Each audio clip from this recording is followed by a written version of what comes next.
Lyon demain, le quart d'heure lyonnais, toute l'actualité chaque matin. Parce que Lyon demain se dessine aujourd'hui, voici l'essentiel de l'actualité. En ce mardi, nous sommes le 8 mars. Sanofi va investir à Lyon 935 millions d'euros dans la technologie ARN. La présidentielle, c'est le candidat écologiste Yannick Jadot qui a obtenu le plus de parrainage dans le Rhône. La liste définitive doit encore être officialisée. L'origine du projet remonte à 2009. Il a fallu une bonne dizaine d'années pour le voir aboutir. L'idée de départ, permettre à des personnes âgées de rester chez elles le plus longtemps possible. Dans cette édition, nous parlons d'un projet mené par des femmes, l'Oasis des Baba Yaga. En cette journée internationale de lutte pour les droits des femmes, plusieurs actions sont organisées ce mardi. La 74e session du comité de la Convention sur le commerce international d'espèces de faune et de flore sauvages menacées d'extinction a débuté hier et ça va durer toute la semaine à l'hippodrome de Villeurbanne. Lyon demain, le quart d'heure lyonnais, toute l'actualité chaque matin. Gérald de Bouchon. Bonjour à tous, bienvenue dans ce quart d'heure lyonnais. C'est donc officiel, Sanofi investit à Lyon 935 millions d'euros dans la technologie ARN. L'entreprise avait annoncé qu'elle comptait investir au total 2 milliards dans cette technologie, mais sans préciser où. Cet investissement bénéficiera principalement au site de la région lyonnaise. C'est ce qu'a annoncé hier le directeur général de l'entreprise et le Premier ministre Jean Castex. Si l'État soutient financièrement ce projet, le montant de l'aide publique n'a pas été dévoilé. Sur les 10 candidats vaccins développés actuellement par Sanofi, 6 utilisent la technologie ARN. C'est le cas pour des vaccins contre la grippe, la bronchiolite ou encore l'acné sévère. La campagne présidentielle, c'est le candidat écologiste Yannick Jadot qui a obtenu le plus de parrainage dans le Rhône. La liste définitive doit encore être officialisée. Les élus du Rhône, comme partout en France, avaient jusqu'au 4 mars pour transmettre leur parrainage au Conseil constitutionnel. Valérie Pécresse engrange 3 soutiens supplémentaires dans le département, dont celui de Catherine Dupuis, conseillère métropolitaine lyonnaise. Pour Emmanuel Macron, 3 parrainages de plus, dont celui de Blandine Brocard, la députée du Nord-Ouest lyonnais, qui avait déserté le groupe La République En Marche à l'Assemblée pour rejoindre les apparentés Modem. Gérard Collomb, soutien de la première heure d'Emmanuel Macron, lui donne aussi son parrainage, tout comme le conseiller métropolitain centriste Pierre Chambon. Éric Zemmour a réussi à convaincre Gérald Aymar, le maire centriste de Charbonnières. Marine Le Pen profite, elle, de la banque de parrainage démocratique de François Bayrou, avec le parrainage du maire d'hiver droite de Chaponneau, Damien Combet. Lyon demain, le média influenceur d'avenir. Je voulais plus vivre toute seule, surtout. Ne pas vivre toute seule. Et là, c'est le bonheur, quoi. On se téléphone, on descend, on chahute en disant « fais bien attention en traversant », alors qu'on a 2 étages à monter, quoi.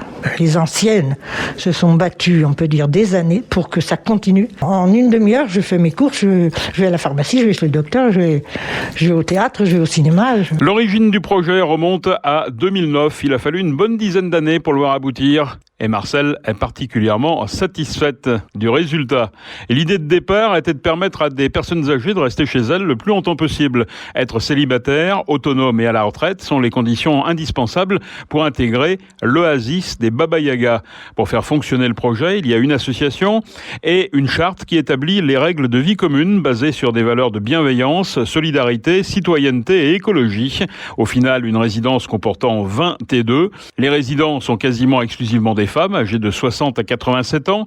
Cédric Van Stevendel, président d'Est Métropole Habitat. C'est un projet porté par des femmes très engagées qui avaient une idée très précise de là où elles voulaient vivre, de comment elles voulaient vivre.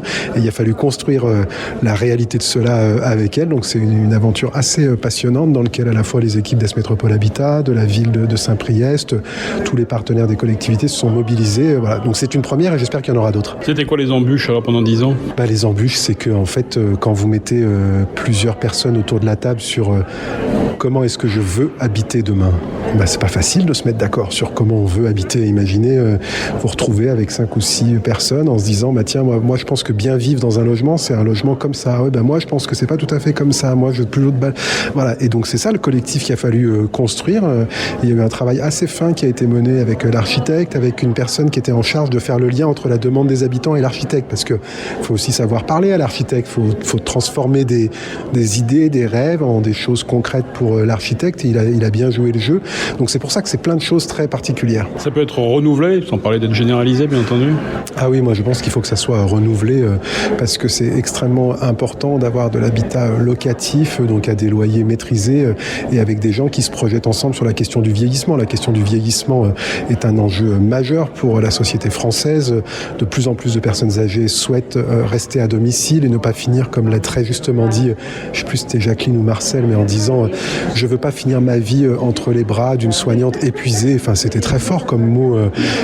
Et donc la question du maintien à domicile et des aidants est majeure pour notre société. Et ce type de projet, avec l'entraide entre les habitantes et les habitants, mais aussi avec l'habitat intergénérationnel, ce sont des pistes à creuser en matière de logement. La résidence comprend des appartements privés et des espaces partagés et la vie s'organise ensemble. Écoutez le témoignage de cette résidente, Jacqueline. On mange chez les unes, chez les autres. Moi, j'ai une cuisine, elles appellent ça l'épicerie. Elles viennent chercher une boîte de... c'est l'habitude, quoi. C'est une autre manière de vivre, les HLM, quoi. Et du coup, ils sont un peu étonnés, les gens, voilà. Qu'est-ce que vous partagez, alors, à travers cette résidence ? Ce qu'on partage, plein de choses. On se parle, on s'engueule, on se réconcilie, comme les gens normaux. On a un idéal quand même, un idéal de vivre ensemble, de vieillir ensemble et d'aller jusqu'au bout. Et on a vu que ça marchait. Ça marche parce qu'un jour, il y en a une qui s'est cassée une vertèbre. Tout le monde était là. Il s'est passé tout le monde. Elle a eu des visites tous les jours. On était là, on lui portait à manger. Voilà.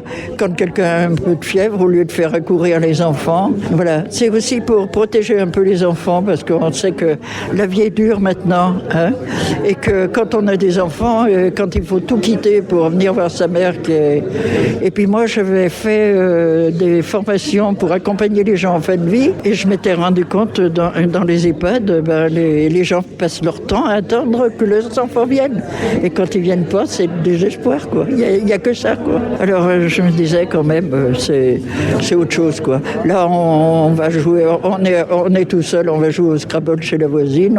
On a des ateliers, d'échange de savoir. Tout ce que vous avez vu dans la salle commune, c'est tout des choses que les gens ont faites et montrent aux autres. Et du coup, on a des ateliers là, de cuir, de mémoire et tout ça. Voilà. Pour construire le bâtiment, les architectes ont dû se mettre à l'écoute des futures résidentes. Pierre Minassian, architecte du projet. Nous, à l'agence, on aime bien travailler sur l'habitat individuel et on a l'impression de faire un habitat collectif individuel. Donc, on a fait plein de réunions à l'agence. C'était dans une ambiance plutôt assez sympathique, un peu thé et brioche. Et puis, et on échangeait, on essayait de trouver des idées pour faire de ce lieu un lieu qui est vraiment unique. Et justement, le fait que chacun ait un petit peu ses exigences, on arrive à coordonner tout ça et à faire un lieu commun ? Oui, parce que ça s'est passé en très bonne intelligence. Franchement, les Baba Yagas, elles ont joué le jeu, elles ont vraiment compris qu'il y avait un intérêt collectif et qu'il fallait tous aller dans la même direction. Et je pense qu'elles ont dû se mettre d'accord entre elles parce que chaque fois qu'on se retrouvait, les décisions se prenaient toujours très très vite et ça s'est vraiment bien passé par rapport à ça.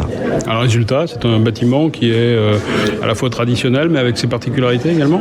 Oui, c'est un bâtiment qui est traditionnel mais qui a quand même certaines marginalités.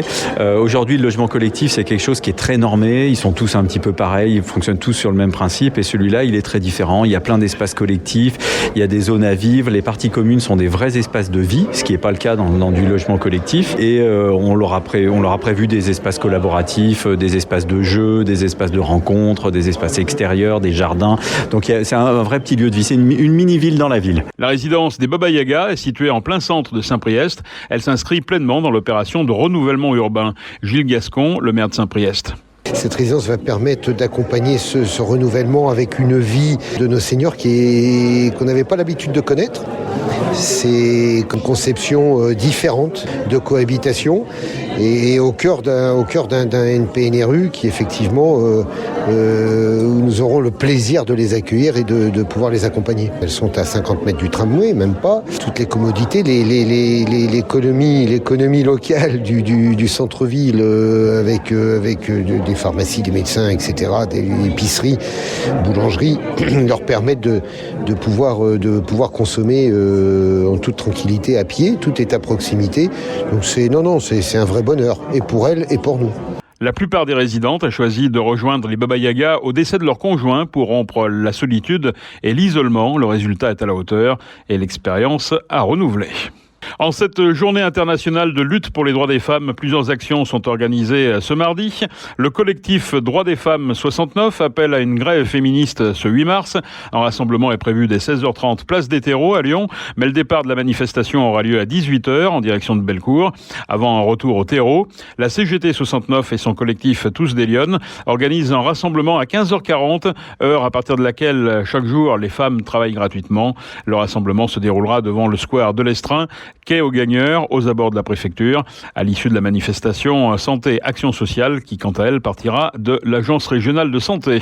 Rue Garibaldi. Enfin, la 74e session du comité de la Convention sur le commerce international d'espèces de faune et de flore sauvages menacées d'extinction a débuté hier et pour toute la semaine, ça se passe à l'hippodrome de Villeurbanne, à Vaux-en-Velin. Le comité réunit pendant une semaine pas moins de 70 pays et de 200 organisations engagées à protéger plus de 37 000 espèces animales ou végétales menacées.